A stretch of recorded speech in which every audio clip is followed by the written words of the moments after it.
Baik, Assalamualaikum warahmatullahi wabarakatuh. Selamat pagi semuanya. Hari ini kita akan melanjutkan materi tentang analisa pasar, begitu.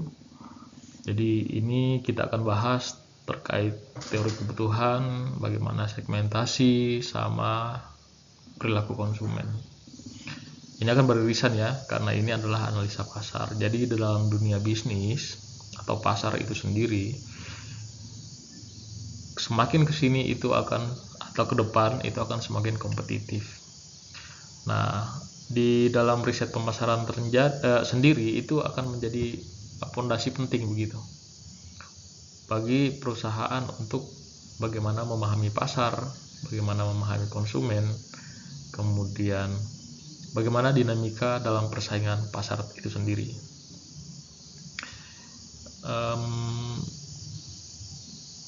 Namun demikian ya, kita sama-sama bisa pahami kalau riset saja itu sebenarnya tidak cukup begitu. Karena yang tidak kalah krusial, tidak kalah penting itu bagaimana hasil riset tersebut itu bisa diimplementasikan dalam tentu implementasi dalam strategi. Kemudian dalam riset itu sendiri kan berarti mengubah data tuh, menganalisis data, ada informasi yang kemudian menjadi keputusan bisnis yang terarah, kira-kira seperti itu. Jadi pada proses ini tentu akan mengakomodasi bagaimana segmentasi pasar, kemudian diidentifikasi, kemudian dikelompokkan pasarnya, konsumennya secara berbeda-beda begitu. Kemudian nanti ada targeting begitu, bagaimana memilih segmen yang paling potensial.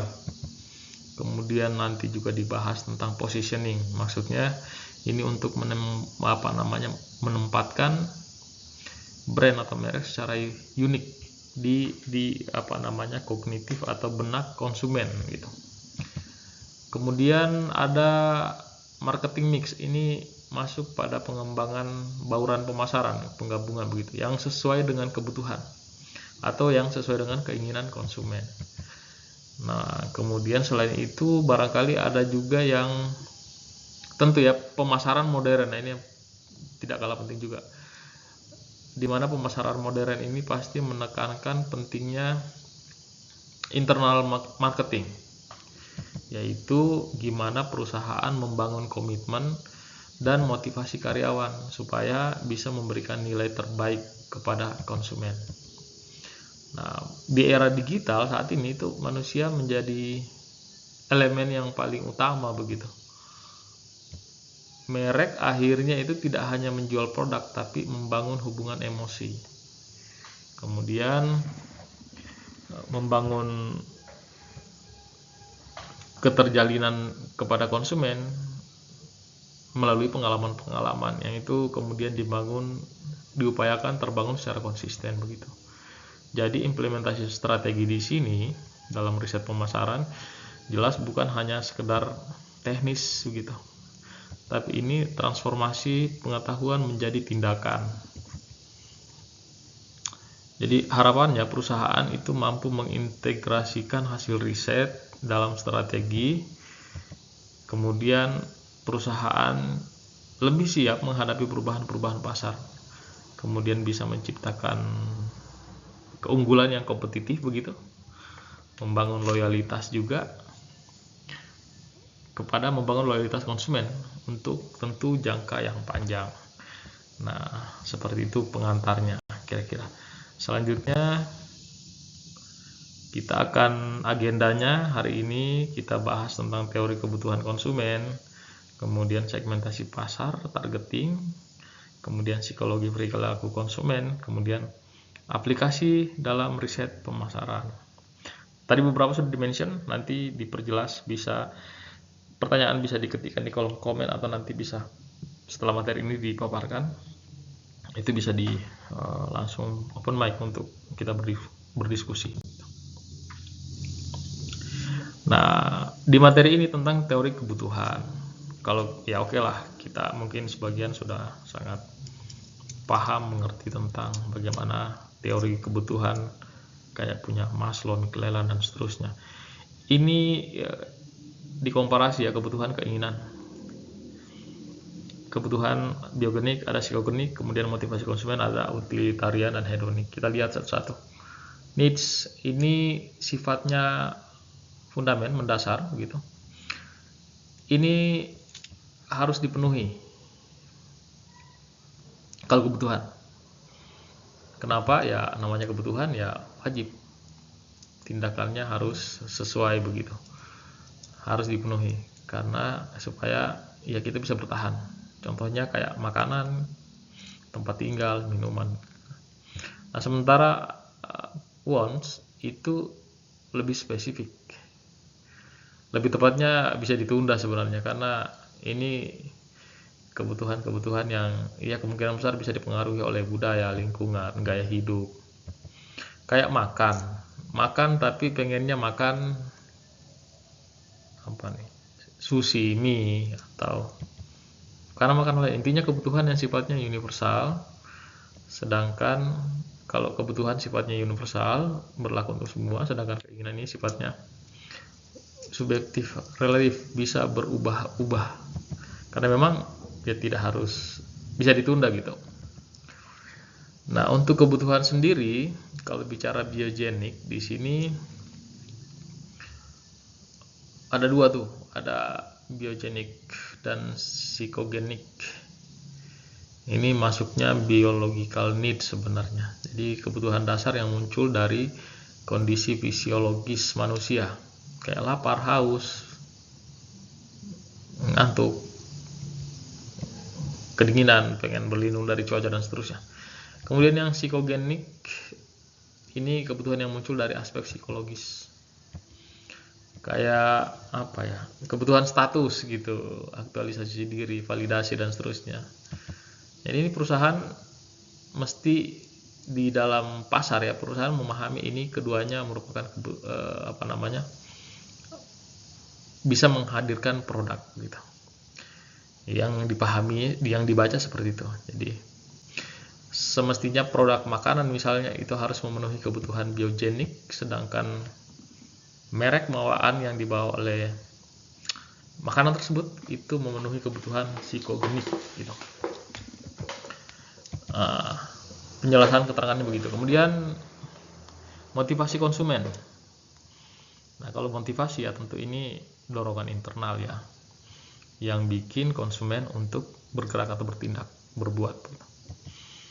Nah, di sini kebetulan dikategorikan ada dua, utilitarian motivation sama, oke kita jelasin satu-satu dulu aja. Motivasi fungsional, utilitari, berorientasi pada fungsi, guna gitu, manfaat praktis. Contohnya beli sepatu olahraga. Karena apa? Karena nyaman dan biasanya dihitung itu tahan lama gitu. Jadi yang difokuskan apa? Tentu fokus pada efisiensi, kualitas, dan fungsi atau nilai guna. Selanjutnya yang hedonic motivation. Nah, tentu yang hedonik ini berorientasi pada kesenangan. Ya, tidak selalu bermakna negatif ya. Ini kita coba ulas berdasarkan perspektif analisa pasar. Saya ulangi, berorientasi pada kesenangan, emosi, dan pengalaman. Contoh, ya kita ambil contoh yang sama. Beli sepatu. Beli sepatu, orang memilih yang bermerek karena style, gaya, karena prestis, atau karena rasa puas. Jadi ia fokus pada emosi, estetika, dan kepuasan ya, pasti bicara kenikmatan lah ya. Dan ini mungkin yang berbeda-beda. Jadi pada pasar modern begitu, pemasaran modern, perusahaan itu harus bisa menggabungkan keduanya. Tuntutannya begitu. Produk harus berfungsi dengan baik. Artinya dia utilitarian sekaligus bisa memberikan pengalaman yang menyenangkan, menenangkan. Itu hedonik. Jadi intinya dari materi ini, kebutuhan ini adalah hal dasar, kemudian keinginan adalah bentuk spesifik yang bisa dipengaruhi oleh faktor-faktor eksternal. Kalau biogenik terkait fisiologis, kalau psikogenik terkait psikologis dan sosial gitu, karena dipengaruhi oleh budaya. Nah, motivasi konsumen sendiri itu bisa bersifat utilitarian, bersifat praktis, atau hedonik, emosional. Jadi analisa pasar di sini yang harus bisa membaca lapisan kebutuhan tersebut, ya layar kebutuhan tersebut, antara kebutuhan dan motivasi, supaya strategi pemasaran intinya ya lebih tepat sasaran begitu. Oke, itu untuk teori kebutuhan. Setelah itu masuk di materi STP. Ini segmentasi pasar. Ini mesti mutlak ada ya, ada demografi, psikografi, ada geografis, ada perilaku. Kita cek satu-satu, periksa. Segmentasi. Di sini pasti kalau bicara segmentasi mesti ada proses di mana membagi pasar yang luas menjadi kelompok konsumen yang lebih kecil atau homogen berdasarkan karakteristik tertentu. Jadi tujuannya supaya perusahaan bisa fokus melayani kebutuhan spesifik tiap-tiap kelompok atau konsumen. Kelompok segmentasi pertama, kita lihat demografi. Jadi kalau di demografi itu kita pasti bergerak berdasarkan variabel seperti usia, jenis kelamin, pendapatan, pendidikan, terus pekerjaan, kemudian status pernikahan. Kita ambillah contoh kayak apa ya, kalau di keluarga itu susu formula. Tentu kalau susu formula targetnya untuk keluarga dengan ada bayi di dalam keluarga tersebut. Nah, itu. Kemudian psikografi. Nah, kalau psikografi ini berdasarkan gaya hidup, lifestyle. Ada nilai, ada minat, dan ya barangkali cenderung kepada kepribadian konsumen. Kita ambillah contoh apa ya, brand alat atau sepeda gunung begitu. Sepeda gunung diproduksi untuk target konsumen yang aktif, yang suka petualangan, yang suka berpetualang begitu, masuk keluar hutan dan gunung, diciptakan itu sepeda gunung. Kalau yang bermesin ya motor trail, ATV. Kalau yang roda 4 misal off-road dan seterusnya, 4x4 dan seterusnya, ya seperti itu. Selanjutnya geografis. Nah ini kalau bicara geografi ya pasti nggak jauh-jauh dari lokasi-lokasi di mana konsumen berada. Misal kita bagi aja kota, negara, berdasarkan iklim atau berdasarkan wilayah, kontur dan seterusnya. Jadi yang paling gampang contohnya produk pakaian. Pakaian yang musim dingin, musim panas, berdasarkan wilayah itu hanya dipasarkan pada daerah-daerah. Misalnya ya kalau pakaian musim dingin ya pasti dipasarkan di daerah yang beriklim dingin gitu. Ini kita tropis ya seperti itu pakaian-pakaiannya, nggak terlalu tebal juga nggak terlalu tipis. Oke, habis itu perilaku, behavioral. Kalau untuk behavioral ini ya pasti berdasarkan pola konsumsi, loyalitas, kemudian apa manfaat yang didapatkan, atau tingkat penggunaan produk. Misal kita ambil contoh program loyalitas untuk pelanggan yang sering belanja di e-commerce. Nah, itu kan ada yang platform hijau, kuning, merah, dan seterusnya. Nah, itu untuk program loyalitas mengikat pelanggan. Nah, itu disebut sebagai apa namanya? Berdasarkan perilaku. Nah, itu untuk materi STP. Selanjutnya, ini dinamika perilaku. Di dinamika perilaku konsumen ini terbagi 4. Ada pengenalan masalah, ada mencari informasi, ada evaluasi alternatif, kemudian keputusan dan perilaku pasca pembelian. Jadi dalam ilmu pemasaran, untuk analisa pasar, perilaku konsumen ini studi tentang gimana individu atau kelompok memilih, membeli, menggunakan, kemudian mengevaluasi produk atau jasa untuk memenuhi kebutuhan dan keinginan konsumen. Jadi pada dinamika perilaku itu sendiri, dalam bagaimana konsumen dipengaruhi oleh faktor katakanlah psikologi, sosial, budaya, faktor situasional. Ini angka-angka atau data atau katakanlah satu kerangka yang sering digunakan untuk memahami bagaimana perilaku tersebut muncul. Nah, sampai di proses keputusan pembelian. Tahapannya masuklah itu di pengenalan masalah atau di istilah dalam bukunya disebut problem rekognisi begitu. Pengertiannya maksudnya bahwa konsumen menyadari adanya perbedaan antara kondisi aktual dan kondisi yang diinginkan. Contoh, kalau seseorang sering merasa lapar, kondisi aktualnya ya, kemudian ia ingin makan, atau itu kondisi yang diinginkan. Tahapan ini pasti memicu motivasi untuk mencari solusi. Masuk, mencari informasi, atau information search. Konsumen di sini sudah mulai mencari informasi tentang cara memenuhi kebutuhan yang tadi. Jadi sumber informasinya bisa berupa internal dan eksternal.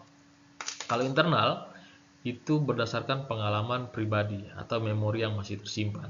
Kalau eksternal itu pasti dipengaruhi dari iklan, rekomendasi teman, atau ulasan-ulasan online karena dia sering-sering scrolling di bagian-bagian pemasaran atau industri jual menjual, maka ya pasti ada faktor eksternal tersebut. Kita ambil contoh, kemudian mencari restoran yang paling dekat melalui aplikasi atau nanya ke teman, restoran di mana yang paling dekat, yang di sini bro, saya mau makan apa, kira-kira kan kayak gitu. Kemudian ada evaluasi alternatif. Mudah-mudahan dipahami ya maksudnya. Karena mestinya sih paham, karena semuanya pasti pernah mengalami situasi seperti ini. Evaluasi alternatif. Di sini konsumen ngebandingin banyak pilihan berdasarkan kriteria kayak harga, kualitas, merek, fungsi, manfaat, dan seterusnya.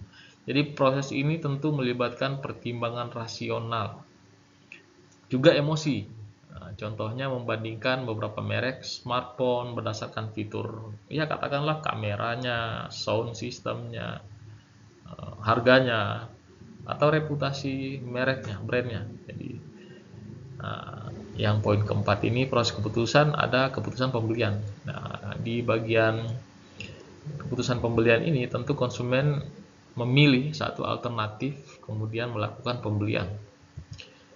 Faktor yang bisa dianalisis sebagai hal yang mempengaruhi tentu sikap terhadap produk tersebut atau pengaruh sosial atau situasi saat itu, misal lagi ada promosi, ada diskon. Contoh kayak membeli smartphone lah atau laptop merek X lah gitu. Karena ada promo cashback misalnya, ada diskon 70% misalnya. Nah, itu contohnya. Kemudian perilaku pasca pembelian ini juga post purchase ini ya salah satu yang penting untuk dan menarik untuk didiskusikan. Karena setelah pembelian itu umumnya konsumen akan mengevaluasi apakah produk jasa tersebut sesuai dengan harapan atau tidak. Ya, jadi bisa muncul hasil dari evaluasi, ada kepuasan. Tentu ya poinnya konsumen merasa puas. Kemudian konsumen akan cenderung loyal, kemudian akan merekomendasikan produk-produk tersebut. Nah, kalau dia tidak puas, kebalikan dari yang tadi, maka ya paling tidak konsumen akan merasa kecewa, kemudian bisa jadi mengembalikan produk atau memilih produk dari merek yang lain. Contoh kayak habis menggunakan handphone, kalau ia puas, ia akan mengulas atau ngeposting ulasan dan performa smartphone tersebut. Kalau kecewa, ya udah ngejelek-jelekin gitu. Nah, inti dari materi ini tentang dinamika perilaku konsumen itu sifatnya dinamis, sangat-sangat dinamis. Jadi akan dipengaruhi oleh berbagai kebutuhan, banyak motivasi, dan kemudian faktor eksternal. Jadi proses keputusan pembelian di sini ini jelas adalah siklus yang dimana dimulai dari pengenalan masalah sampai kemudian mengevaluasi pasca pembelian. Dengan harapannya ya, dengan memahami tahapan ini sedikit banyak membantu perusahaan dalam menyusun strategi pemasaran begitu yang lebih tepat, mulai dari branding, promosi, sampai pelayanan purna jual, karena ternyata kesemuanya itu punya dinamika masing-masing dan itu istilahnya cuan lah ya, bisa menghasilkan income kembali mulai dari pengenalan sampai dengan perilaku pasca pembelian. Oke, selanjutnya aplikasi dalam riset pemasaran. Jadi di dalam analisa pasar ini kita harus memahami bahwa konsumen adalah inti dari strategi pemasaran begitu. Lagi-lagi selalu konsumen yang jadi sorotannya. Jadi perusahaan tidak hanya perlu tahu siapa konsumen mereka, tapi juga gimana mereka berpikir, bertindak, berperilaku, kemudian memandang merek dari produk tersebut. Jadi untuk itu dipakailah banyak metode. Salah satunya riset kualitatif. Ada FGD di situ, ada etnografi. Kita lihat FGD rasanya semua juga pernah mempraktekkan di nggak tahu di materi yang lain, nggak tahu di perkuliahan yang lain. Ada setupnya itu diskusi 6-12 orang atau lebih, barangkali 15. Ada yang mandu moderator, kemudian tentu untuk menggali persepsi masing-masing, motivasinya, kemudian opini, itu secara detail, mendalam begitu.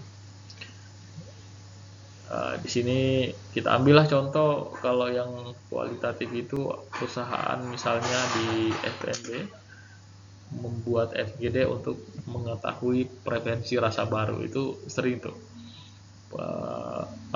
resto-resto makanan mengadakan FGD untuk mengetahui preferensi rasa-rasa yang baru. Kemudian kalau etnografi ini metode observasi langsung begitu sama konsumen dalam kehidupan sehari-hari. Itu juga bisa memberikan pengetahuan tambahan tentang bagaimana perilaku nyata konsumen, bukan hanya jawaban-jawaban dari mulut begitu verbal. Contohnya melakukan penelitian mengikuti aktivitas belanja konsumen di supermarket untuk memahami pola pembelian. Jadi kalau sewaktu-waktu ada yang kalian curiga ada yang ikutin, itu sebenarnya mereka sementara melakukan riset kualitatif barangkali. Apalagi kalau sudah ngajak-ngajak ngobrol, wawancara, itu fiksi biasanya. Apalagi orang yang bekerja di situ. Itu tapi biasanya ya konsumen juga menganggapnya itu hanya basa-basi, tapi sebenarnya itu adalah riset. Jadi itu fokus dari riset ini untuk bagaimana pemahaman mendalam tentang motivasi dan perilaku konsumen. Kalau yang kuantitatif, ya karena ya melakukan survei, melakukan analisa data yang besar, ya biasanya menggunakan kuesioner dengan sampel yang besar. Kemudian datanya terukur. Hasilnya tentu harusnya bisa dianalisis secara statistik, kemudian bisa melihat tren melalui preferensi konsumen. Ya contoh yang bisa diambil kayak kita dapetin survei online tentang tingkat kepuasan pelanggan terhadap pelayanan e-commerce, itu biasanya langsung sih di direct message sama brandnya atau perusahaannya melalui nomor-nomor kita begitu. Kemudian ada big data, analisa data besar ini tentu mengolah data dalam jumlah yang besar dari berbagai sumber, baik media sosial, transaksi maupun aplikasi. Kemudian dari hasil data tersebut itu bisa menggambarkan atau memberikan insight lah tentang pola konsumsi, prediksi tren, dan segmentasi yang berlaku secara otomatis begitu. Contohnya kayak analisa data pembelian di marketplace atau di ini tuh yang suka di Indonesia apa ya, SPBU kan sudah dipakai ini tuh akun-akun, sudah biasanya berbayar pakai My Pertamina ya kalau di itu untuk menentukan produk apa yang paling banyak dibeli konsumen, entah Pertalite-nya, Pertamax atau yang turbo, itu kelihatan semua datanya tuh, untuk masing-masing SPBU.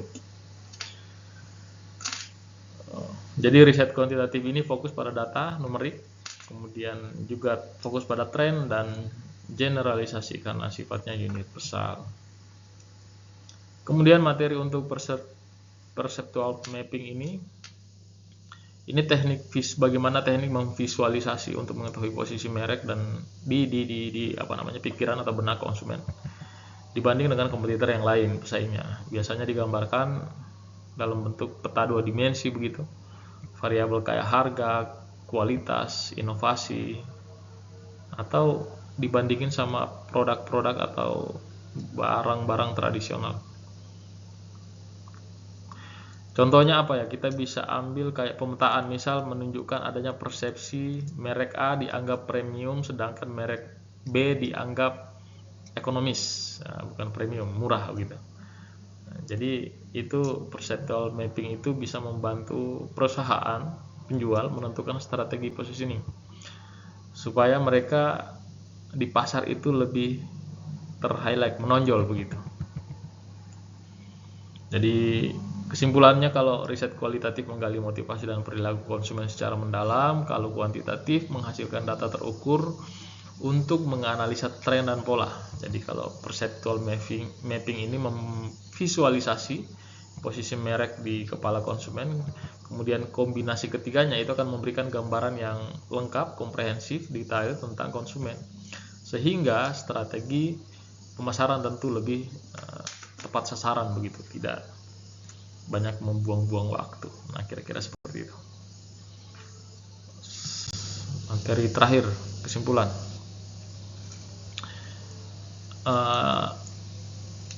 Ya karena ini keseluruhan materi tentang strategi, jadi bagaimana menangkap atau melihat pemasaran yang sukses itu tidak hanya fokus pada apa yang dibeli konsumen sebenarnya, tapi lebih jauh dari itu fokus pada kenapa mereka atau kenapa konsumen bertindak. Pemahaman ini tentu dasarnya pada riset yang bisa menghubungkan antara kebutuhan psikologis konsumen dengan produk yang memberikan solusi yang ditawarkan oleh perusahaan. Jadi pertanyaan tentang kenapa konsumen memilih itu, konsumen tidak sekedar membeli produk karena fungsi, tapi juga karena nilai emosinya, nilai sosialnya, nilai psikologisnya yang melekat atau ada pada produk tersebut. Contoh kayak orang beli mobil. Jadi mobil itu akan bergeser value-nya bukan hanya sekedar barang atau alat transportasi, tapi untuk status sosial, rasa aman, rasa nyaman. Nah, masuk di situ peran riset dalam strategi pemasaran mengidentifikasi kebutuhan-kebutuhan psikologis, karena hanya dengan riset kita bisa mengetahui kebutuhan psikologis tersebut. Riset akan sangat membantu tuh menemukan motivasi yang ada atau terdalam di dalam diri konsumen begitu. Rasa amannya, pengakuannya, kenyamanannya, atau rasa senang apa yang didapatkan begitu dari membeli produk tersebut. Misal kalau ada riset yang menunjukkan bahwa konsumen milih produk organik karena kebutuhan akan kesehatan dan dipilih karena ia lebih tenang, karena tidak namanya organik ya, tidak ada racun-racun, tidak ada apapun di situ, ya itu yang bikin dia tenang. Lantas kemudian dihubungkan tuh kebutuhan dengan solusi produk apa yang ditawarkan. Kemudian dirancanglah produknya, diposisikanlah produk itu sebagai jawaban dari kebutuhan-kebutuhan tersebut. Nah, misal membuat aplikasi kesehatan digital. Jadi bukan hanya dipasarkan sebagai alat monitoring, tapi juga solusi dari rasa aman dan kontrol diri, yang di situ menjual produk-produk berbahan organik misalnya ya. Nah, di situ kemudian dibangun strategi komunikasi yang mengutamakan nilai-nilai psikologis yang paling relate sama konsumen. Ya, contohnya ya kayak banyak tuh minuman-minuman energi yang menekankan bahasa-bahasa kalau sudah minum itu kamu akan percaya diri, bersemangat. Jadi bukan hanya bikin hilang capek begitu. Nah, itu inti dari strategi yang dibangun. Bagaimana kebutuhan psikologis berdampak pada solusi produk, kemudian berlanjut kepada komunikasi efektif, kemudian membentuk loyalitas konsumen. Nah, jadi hasilnya kemudian itu bukan hanya tentang bercerita penjualan jangka pendek, tapi juga kepercayaan dan loyalitas jangka panjang. Itu dia yang utama. Demikian kesimpulannya, mudah-mudahan bermanfaat. Nanti silahkan kita berdiskusi baik di kolom chat atau silahkan open mic jika terdapat hal-hal yang dianggap penting untuk didiskusikan. Terima kasih.